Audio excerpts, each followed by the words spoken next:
texto 23.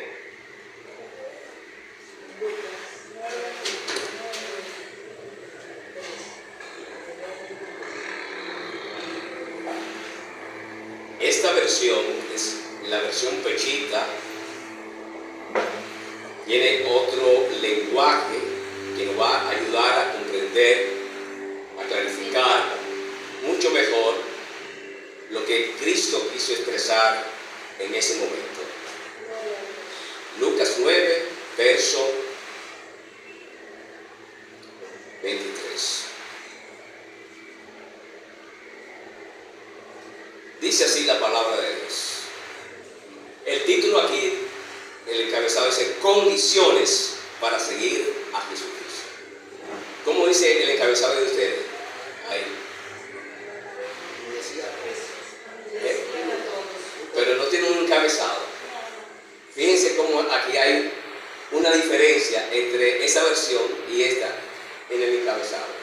Dice: condiciones para, propósito, seguir a Cristo. Dice el verso 23: decía entonces ante todos: el que quiera venir en pos de mí, niéguese a sí mismo, tome su cruz cada día y siga. Porque si el que quiera salvar su alma, la perderá. Pero el que pierda su alma por causa de mí, la salvará. Quiero volver a leer el primer texto. Decía entonces ante todos, o sea, una gran multitud: el que quiera venir en pos de mí, niéguese a sí mismo, tome su cruz cada día y sígame. Aquí está hablando acerca del costo del discipulado. Precisamente ese es el tema que vamos a tratar en esta mañana en la voluntad del Señor. Pero antes de iniciar, quiero que oremos. Soberano Dios y Padre que estás en los cielos, te alabamos, te bendecimos, Señor. Te damos la honra y la gloria debida a tu santo nombre, Señor, porque tú eres y serás el Rey de Reyes y Señor de Señores. Eres el Señor de mi vida, de nuestra vida, y eres nuestro Salvador. Gracias, Señor, porque nos salvaste desde el momento en que creímos en ti. Impartiste vida eterna en nosotros, pero también nos diste un mandato de seguirte y de dejarte que tú seas el Señor, el soberano de nuestra vida. Padre, que tu Santo Espíritu coloque en mis labios las palabras que esta iglesia necesita. Me despojo de toda grandeza, Señor, delante de ti. Me despojo de toda soberbia y toda filosofía y sabiduría humana, Señor. Me entrego al fluir de tu Santo Espíritu, Dios, para que sea Él quien ministre, Señor. Por eso en estos momentos he abierto la boca de Dios, que es tu palabra, para que ella hable a través, Señor, de mí. Yo solo soy un paso que quiere ser de honra en las manos divinas del alfarero. Padre, habla a tu iglesia, pero háblame primero. En nombre de Jesús. En el nombre poderoso de Jesús te lo pedimos y te damos gracias. Amén. Vamos a definir los términos. Para poder hablar del costo del discipulado, usted tiene que manejar la palabra discípulo. Por ejemplo, si yo le hablo de la palabra cardiología, ¿qué usted entiende por esa palabra? Cardiología. Algo relacionado con el corazón. Es una palabra que está compuesta por dos palabras griegas. Cardio, que es corazón, y logía, el estudio del corazón. O sea que un cardiólogo es un especialista en el área del órgano del corazón. Asimismo, la palabra discípulo es una palabra de origen latina que está compuesta por dos palabras. La primera palabra, etimológicamente hablando, viene de la palabra discere o disco, la primera parte de disci, ¿verdad? La vamos a partir en dos, porque es una palabra compuesta. Y significa el que aprende o el que se deja enseñar. El que aprende, el que se deja enseñar. Y la otra palabra, puro, que es pulus en latín, procede del verbo pulsio, que significa empujar, impulsar. Así que el discípulos o discípulo para nosotros podría ser simplemente el que está empujado a un aprendizaje. La palabra disciplina está también relacionada precisamente con la palabra discípulo, porque no puede haber un discípulo si no es disciplinado. Entonces, también deriva de la misma raíz de discípulos, en el sentido del orden que es necesario para poder aprender.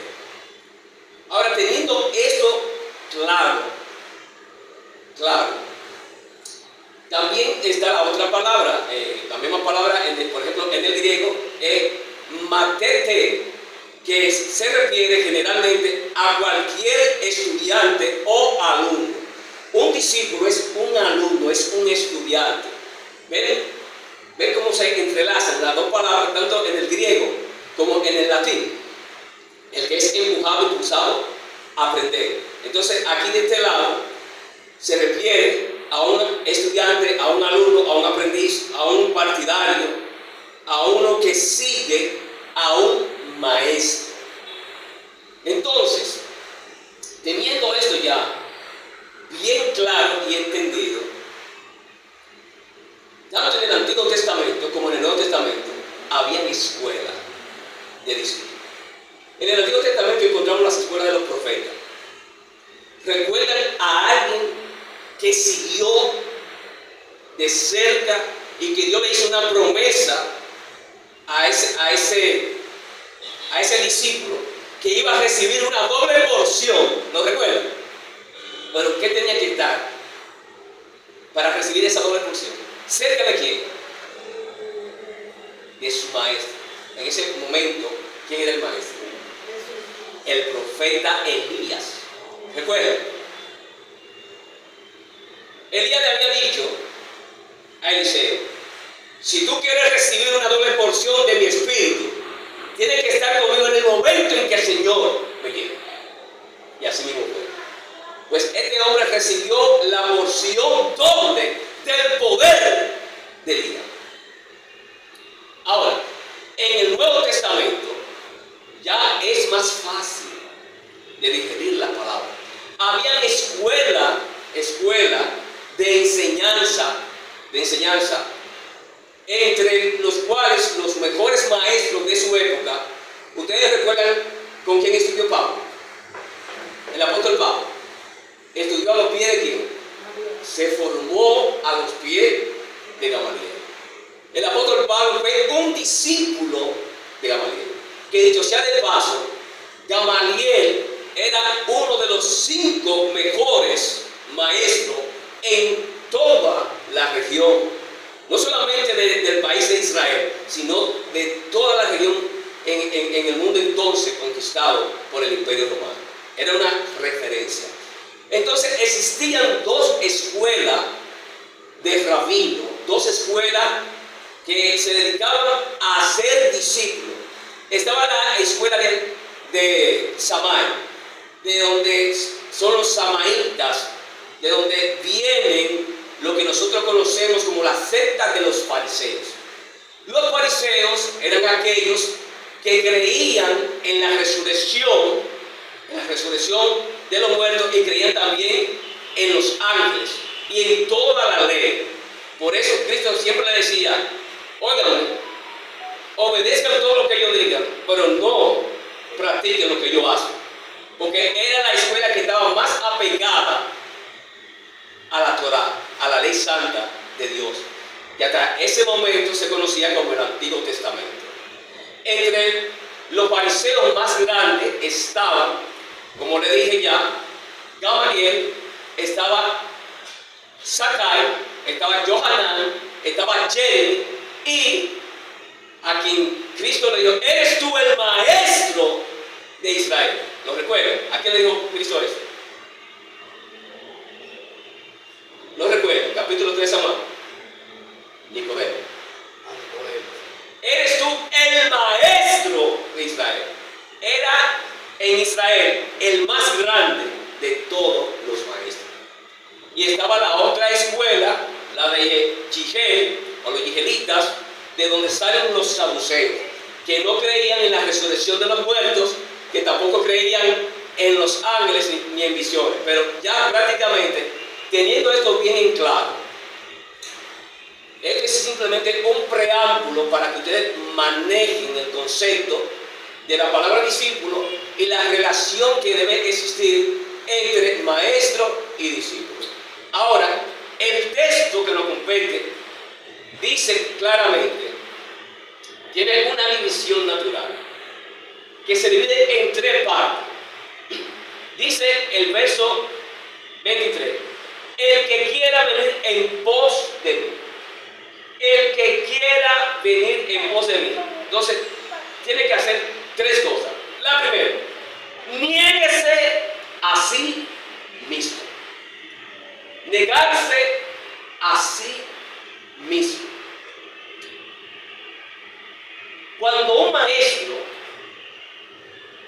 quería tomar a alguien por discípulo, o cuando un discípulo deseaba que uno de estos maestros reconocidos en Israel lo adoptara como un discípulo, como un seguidor, mire, este discípulo que quería que uno de ellos fuera su maestro, por ejemplo, en el caso de Gamaliel, para yo ser discípulo de Gamaliel, yo empezaba a caminar detrás de Gamaliel.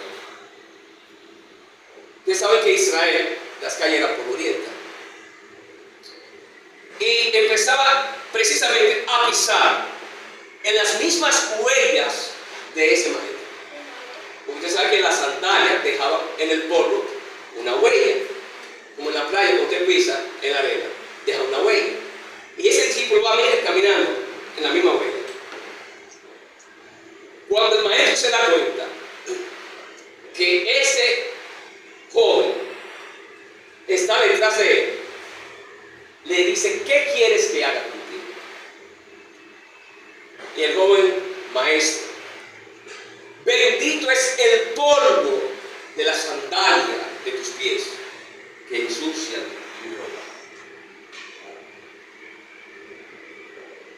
Debe estar llevando el sentido a qué nivel era la reverencia de un discípulo hacia un maestro. Después de eso, ese joven tenía que contar con ciertas características, capacidades. Por eso me gusta esta versión: condiciones para. Tenías que tener ciertas condiciones para que ese maestro, en el caso de Gamaliel, pues me recibiera a mí como un discípulo. ¿Usted sabe qué tenía yo que tener en ese tiempo? Tenía que dominar la Torá, la ley. Por lo menos los primeros 5 libros, que son Génesis, Éxodo, Levítico, Números y Deuteronomio. Así como usted o un niño de esos, que usted le pregunta cuáles son las 5 vocales, ¿qué le va a decir de una vez? ¡Ay, yo! Pues de esa misma manera, ese que quería ser discípulo, en mi caso, yo que quiero ser discípulo de Gamaliel, tengo que memorizar esos 5 libros. Ese era uno de los requisitos. La otra estaba en la tradición de los ancianos, que es otro libro, por lo menos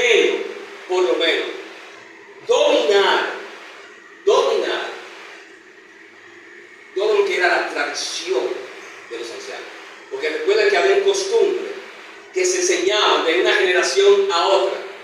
Fue un mandato en Deuteronomio.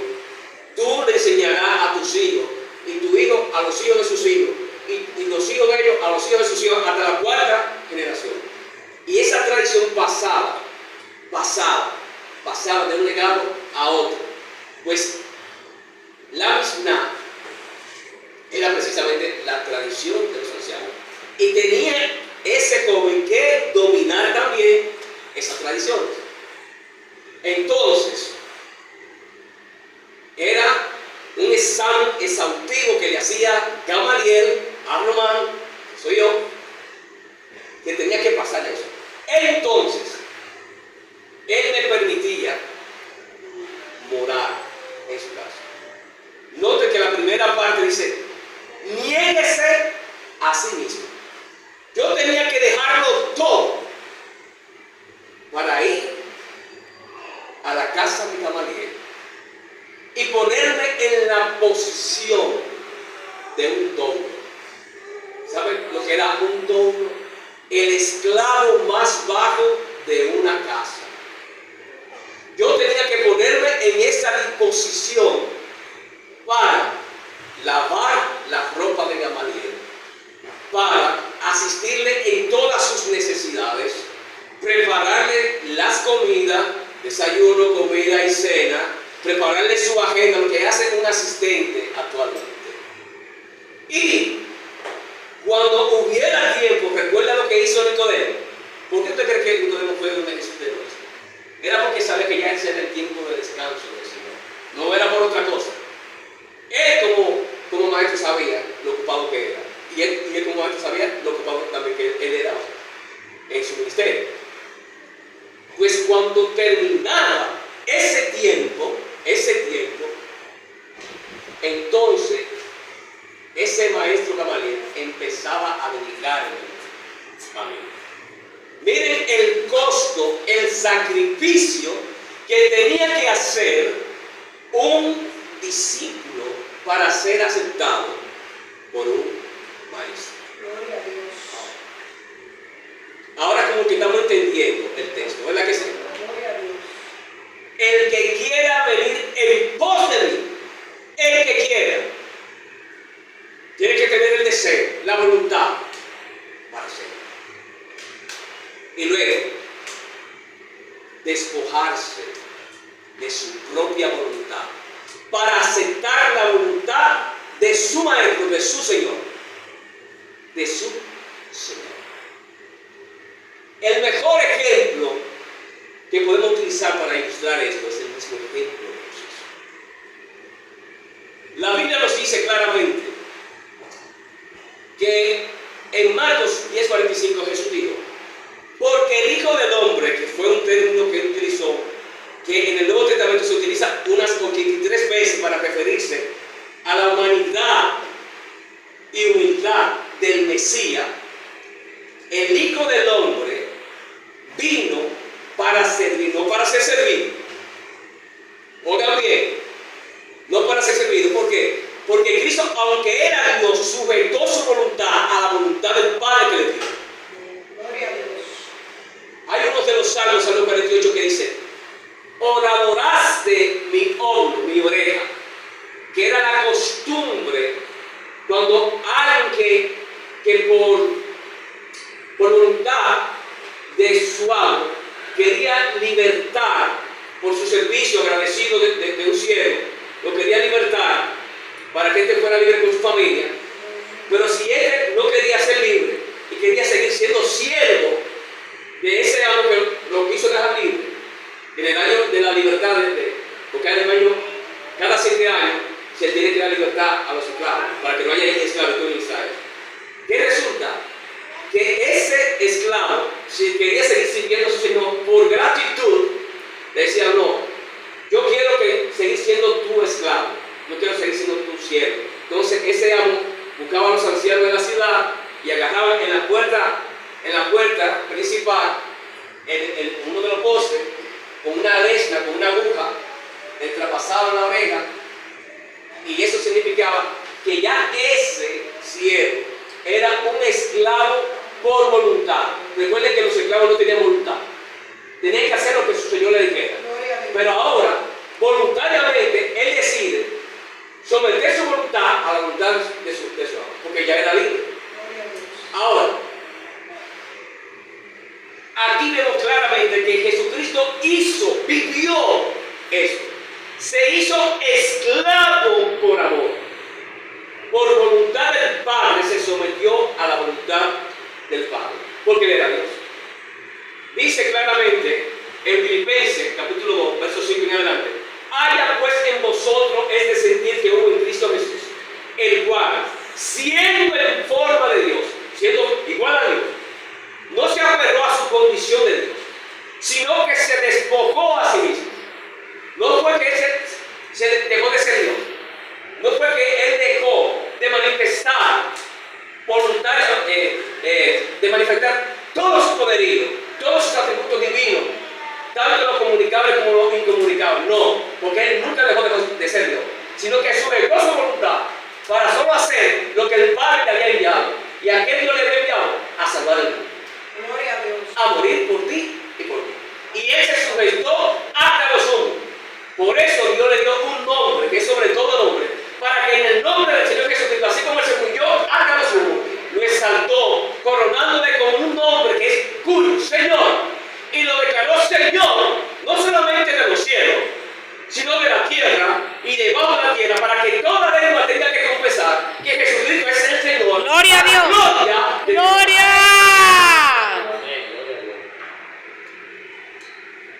Otro texto maravilloso, donde también Cristo muestra esto, lo encontramos en 2 Corintios 4:9, que dice claramente que Él se hizo pobre, para que en su pobreza nosotros llegásemos a ser enriquecidos.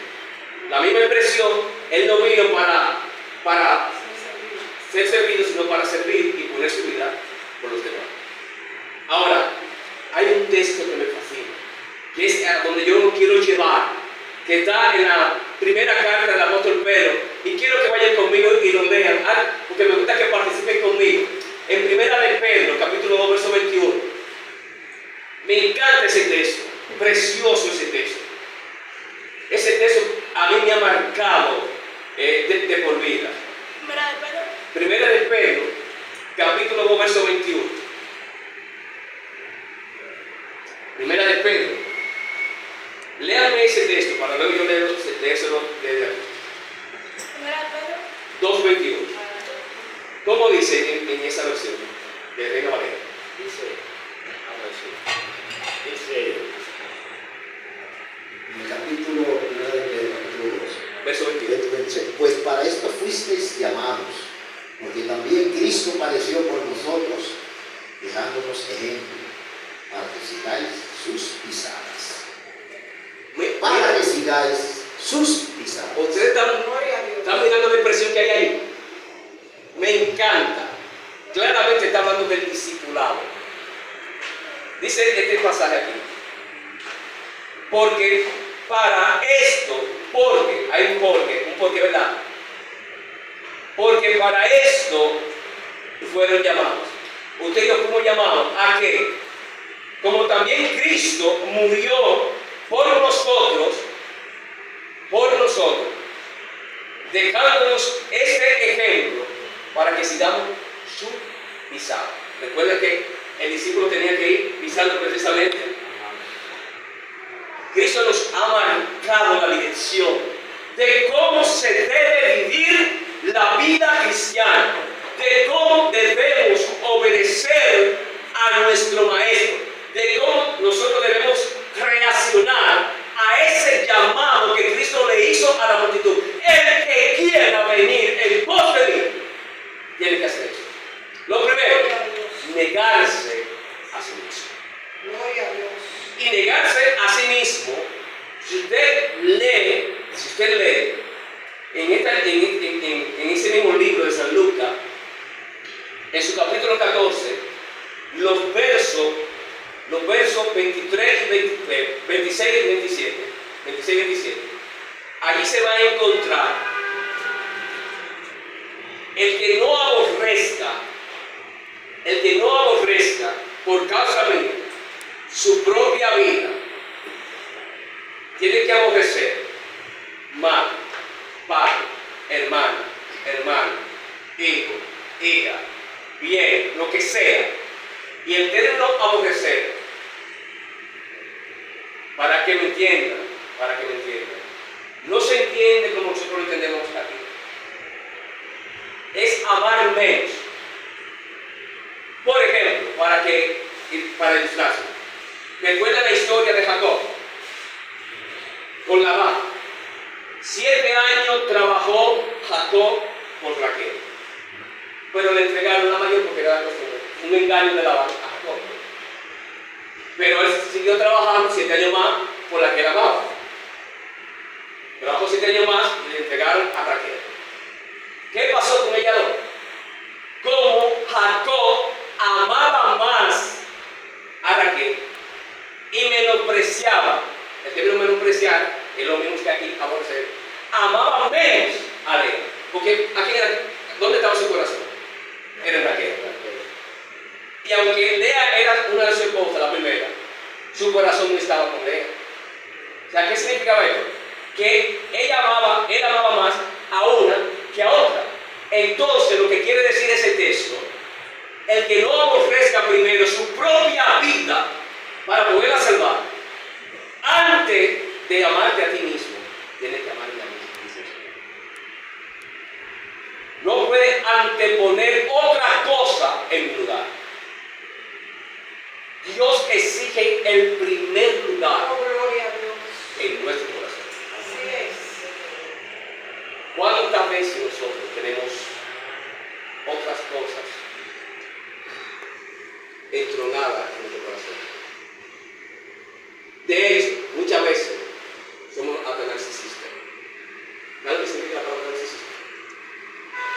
El que se idolatra a sí mismo, que se llama a él mismo más que a Dios. Tanto así que decir, estoy harta de la gente, estoy harta de mi familia, estoy harto de mi esposa. A partir de ahora me voy a ocupar solamente de Romano y Romano. Eso es lo que hacemos. Hay problema. Ah, y yo observando. ¿Tú sabes cuál es el primer mandamiento? La ley se resume: amarás al Señor tu Dios con toda tu alma, con toda tu mente, con toda tu fuerza, con todo tu corazón, con toda tu alma. Por ese es un resumen de los 4 primeros mandamientos de Éxodo capítulo 20. ¿Sabes cuál es el primer mandamiento? No te hará ídolo.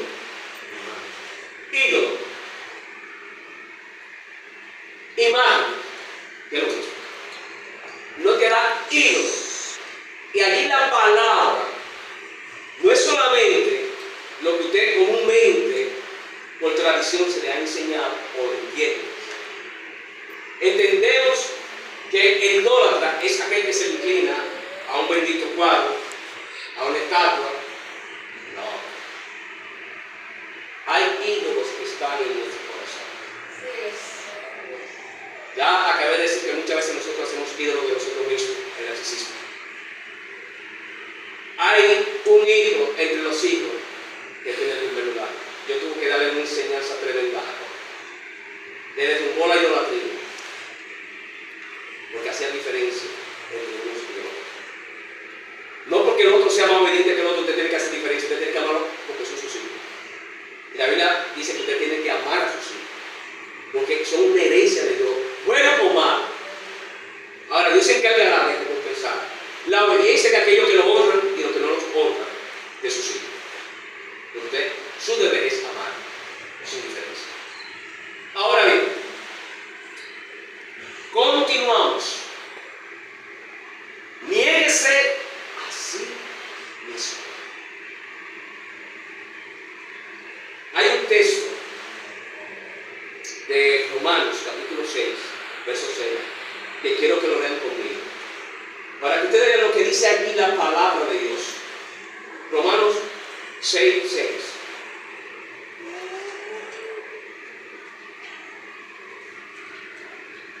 Oh, gloria a Dios. Dice ese texto aquí. Porque sabemos que nuestro viejo hombre fue crucificado. O sea, el negarse a sí mismo conlleva a usted sacrificar ese yo. Fue crucificado ¿con quién? Juntamente con Cristo. Pablo dice, ya no vivo yo, mas vive Cristo en mí. Y lo que ahora vivo en la carne, lo viviré en la fe del Hijo de Dios, el cual me amó y se entregó a sí mismo por mí. Eso es lo que está diciendo Pablo en esta palabra aquí. Porque sabemos que nuestro viejo hombre fue crucificado juntamente con él. ¿Con qué propósito? Para que el cuerpo del pecado sea inutilizado, o sea, destruido, para que ya no sirva más al pecado. Para que ya no sirva más al pecado. Para que no hagan lo que debe hacer, sino lo que Dios desea que haga para él. Pasemos a la segunda parte. Ya vemos el primer postulado, el primer requisito. Hay que negarse a sí mismo. El segundo es duro. Tome su cruz. ¿Cuándo? Mañana o cuando a mí me plazca tomar la cruz. ¿Cuándo que dice aquí? ¿Qué es lo que dice Cristo? Tome su cruz cada día. Tome su cruz cada día. Pero antes de esto, déjeme hacer un paréntesis. ¿Recuerdan cómo fue el llamamiento de los discípulos? Había algunos que eran empresarios de la pesca. Pedro y Andrés, que eran hermanos, Jacobo y Juan, que eran socios de Pedro y Andrés. Ellos se dedicaban a la pesca, a la industria de la pesca. Y dice claramente que un día el Señor, pasando, vio lavando a ellos las redes y le dijo, sigan. ¿Y qué pasó con ellos? De inmediato dejaron qué cosa. Dejaron sus redes. En otras palabras, le dijeron al Señor, a partir de ahora tú ocupas el primer lugar del universo. Gloria a Dios. ¿Cuántos de nosotros ponemos en primer lugar nuestro trabajo? Miren, no honre más el trabajo que a Dios. Dios demanda honra. ¿Dónde pues está un temor? No soy yo tu proveedor. Tú piensas que tu vida depende por el trabajito que tú tienes. No. Yo permití que tú lo consigas. Yo te lo puedo quitar cuando me den ya. Para que lo tengas así. Gloria a Dios. Para que aprenda a depender de la providencia divina. Para que pruebe lo que es vivir realmente. Lo que leemos, pero no lo vivimos. El salmista lo experimentaba así. Salmo 23. Jehová es mi pastor. Como Él es mi pastor, nada me faltará. Gloria a Dios. La palabra nada abarca todo, incluyendo las provisiones, alimento físico, Así es. ropa, salud, todo que se quedará, emocionalmente, espiritualmente, todo. Nada te faltará cuando tú aprendas lo que es. No te pongas primero un trabajo. ¿Recuerdan a Leví, a Mateo? ¿Quién era Mateo? Un publicano. Y era un hombre rico, tenía garantizado su futuro. Era millonario, Mateo. Y el Señor le dijo, simplemente una palabra, sí. Y ese hombre dejó todo. Dejó todo lo que representaba el futuro de él y de su familia. Lo dejó todo por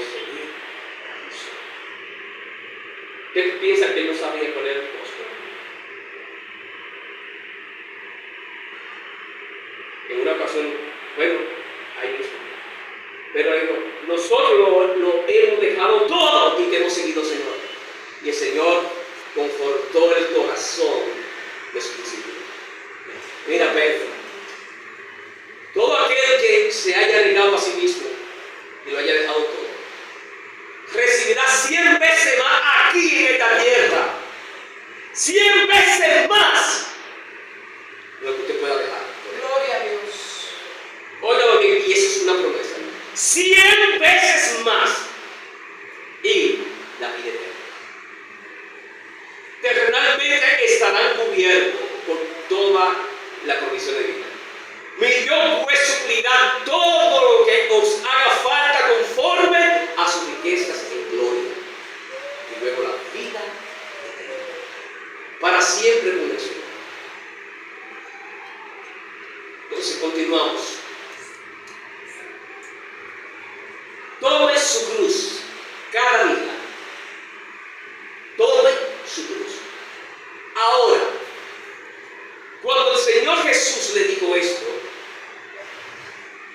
a sus discípulos y a la multitud que le seguían, todos se echaron. Porque lo que Cristo le estaba diciendo,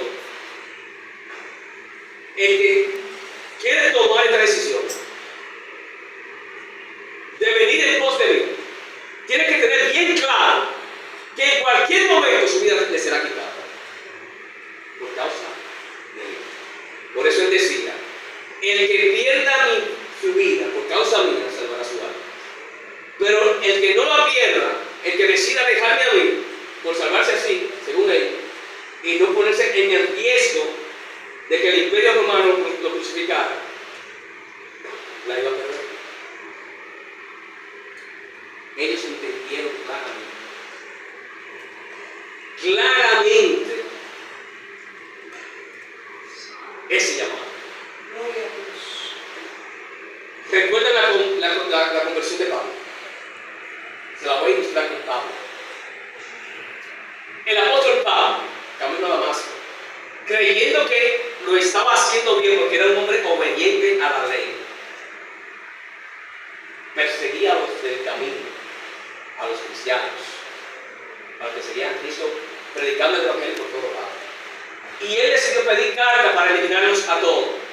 Pero camino a Damasco tuvo un encuentro personal con el Rey de la Gloria, con Jesucristo, que se le manifestó al mediodía. Tan fuerte fue la manifestación de la gloria de Cristo que él quedó ciego. Y el primer impacto que recibió al ver la paz de Jesucristo fue caer.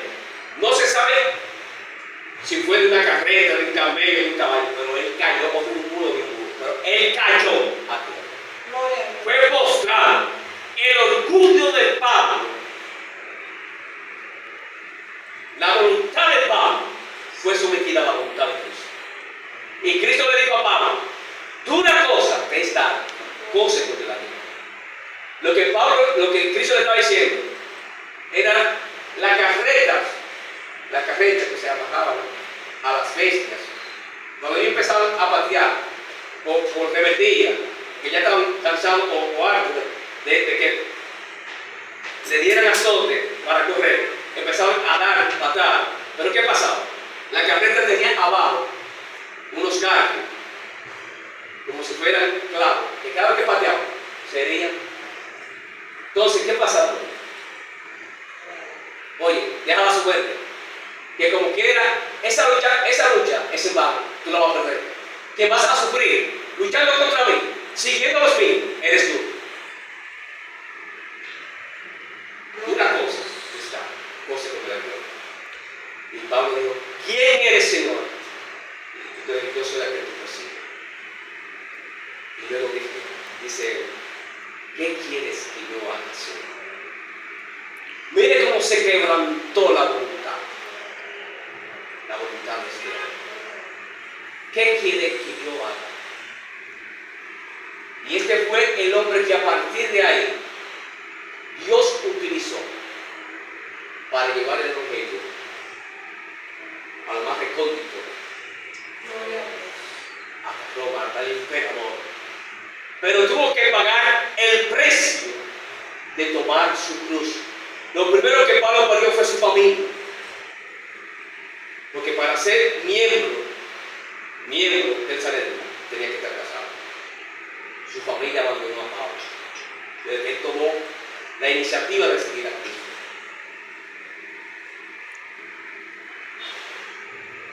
Pero Pablo decía, todo esto lo he tenido por basura para ganar la excelencia de Cristo. Y lo que le costó a Pablo en su vida, si usted lee la historia del libro de los Hechos y lee las cartas de Pablo, especialmente 1 de Corintios y 2 de Corintios, se dará cuenta como Pablo defiende su apostolado y dice, mire, si ustedes creen que yo no soy un apóstol, déjenme decirles que en mi cuerpo yo cargo las marcas de Cristo. 3 veces he sido, mire, una pena por causa de Cristo. Compara 40 azotes menos que uno. 3 veces. He estado en camino de la droga. 3 veces en naufragio. En una ocasión me bajaron por una ventana porque me querían matar. Una revuelta. 3 veces he sido apedreado, dejado por muerte. 3 veces he estado en naufragio. He sido hasta llegar, ¿se recuerdan en la isla de Malta? Hasta una víbora. Pablo padeció lo que usted no se imagina. Por eso Pablo tenía la autoridad de decir, he acabado mi carrera, he guardado la fe, ya lo que mi vida está es para ser sacrificada por Cristo y esperarle la corona de justicia, la cual me dará él a mí, y no solamente a mí, sino a todos aquellos que esperan su venida. Gloria a Dios. Pero Pablo, enseñando a los corintios, dice, mire, ¿ustedes piensan que yo hago lo que me da mi gana? No. Cada día yo sacrifico este cuerpo. ¿De qué manera? Hay un texto en 1 Corintios, capítulo 9, verso 27, dice, yo de tal manera corro esta carrera que yo golpeo mi cuerpo para no dejar que él haga lo que quiera. Y la palabra que se utiliza allí es la palabra en griego opopiazo. Para que me entienda, es una palabra que se utiliza en el futurismo, en el museo. Usted ve la trompa que cuando están peleando con un luchador, que uno le da una trompa, que le abre una herida en un ojo, que hace que sangre hasta tal magnitud, que haga una hemorragia de sangre, que los jueces y el árbitro tienen que pagar la pelea. Así mismo dice Pablo, así mismo, de la misma manera, yo golpeo mi cuerpo. O sea, no es que usted va a agarrar ahora, lo está ilustrando de una manera espiritual. No es que usted va a ir a agarrar ahora, cuando usted salga para su casa, y va a agarrar un palo y va a empezar a darse. No, cuidado, o una piedra, no. Es que cuando su carne desee hacer algo que a Dios no le agrada, usted diga, no, por causa del Señor. Yo tengo que ser un testimonio vivo, agradable a Dios, y un testimonio a los más débiles en la fe. En último lugar, está la expresión, y sigan. Todo aquel que quiera venir en pos de mí, niéguese a sí mismo, tome su cruz y síganme. Gloria a Dios. Se lo voy a ilustrar también con un pasaje bastante conocido. En Lucas capítulo 9, tanto en Mateo capítulo 8, está la ilustración de un escriba que dice, Señor, yo quiero seguirte por donde quiera que tú vayas. ¿Saben cuál fue la respuesta de Jesús? Las zorras tienen guaridas, las aves de los cielos tienen nido, pero el Hijo del Hombre no tiene ni dónde acostar su cabeza. Este escriba estaba mirando todos los milagros que el Señor hacía. Yo aseguro aquí todo el confort de mi vida. Y el Señor lo demonta totalmente. Mira, tú tienes que renunciar a ese confort. Aleluya. A ese confort. Para venir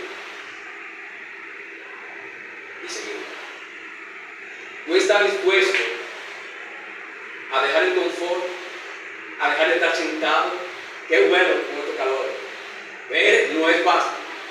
Mira mi esposa, está ahí. Me sacaron de la cama. Ahí. ¿Qué crees que ella quería salir de la cama? Con un aire full, con estos calores que está haciendo. Cuando el culto nuestro es en la noche. Porque aquí nos acostumbramos a lo bueno. Y Dios quiere sacarte de la zona de confort. ¿Quién está dispuesto a dejar por mí? Gloria a Dios. ¿Quién está dispuesto a dejar por mí?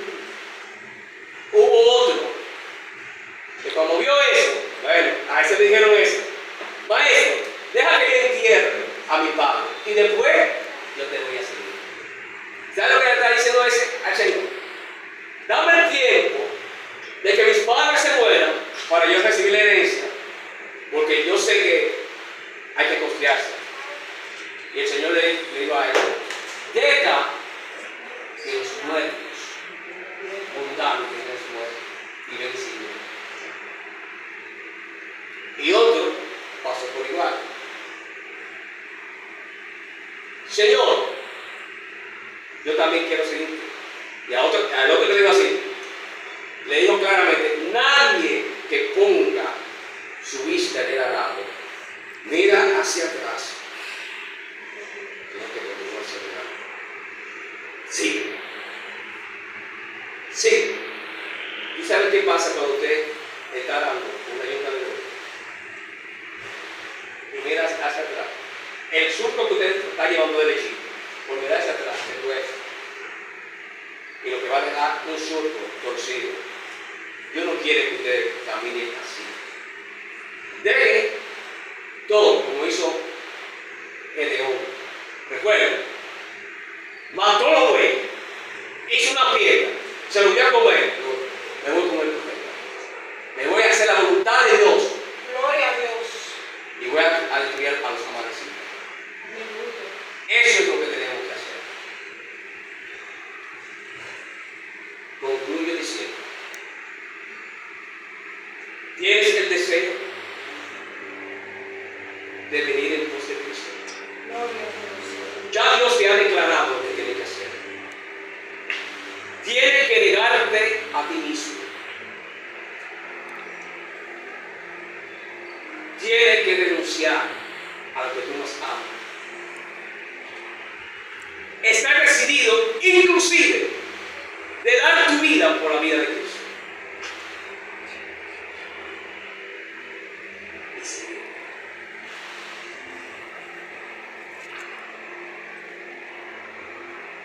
Un testimonio que me impactó de una pastora que estaba en un país árabe. Usted sabe que no se puede hablar de Cristo.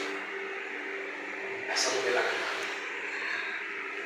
la apresaron, le quitaron todo, su pasaporte y todo. Y llegó el día de la ejecución de esa mujer, de esa pastora. Y en el momento de ejecutarla, le preguntaron: ¿qué tú quieres? Y ella dijo: déjeme orar. Y el Señor le dijo: órame en lengua. Y esa mujer empezó a orar en la presencia de Dios. Y los guardias se miraban, y el jefe que estaba ahí, mira, ¿sabe qué hicieron? Empezaron con las ametralladoras. Todas se la vaciaron. Pero una bala, no, le estamos hablando que estamos frente a ella. Una bala no tocó el cuerpo de esa mujer. Cuando ellos miraron el video, ¿sabe qué apareció? Una luz, un cerco alrededor de esa pastora. Gloria a Dios. Porque por causa de Cristo ella decidió perder su vida, pero la ganó. Porque quien pelea por ella es el Dios Todopoderoso. Amén. Gloria a Dios. ¿Qué recompensa va a recibir esa mujer aquel día? Aquí la está recibiendo. Pero lleno de cielo. Imagínense. Gloria a Dios. Que el Señor nos bendiga.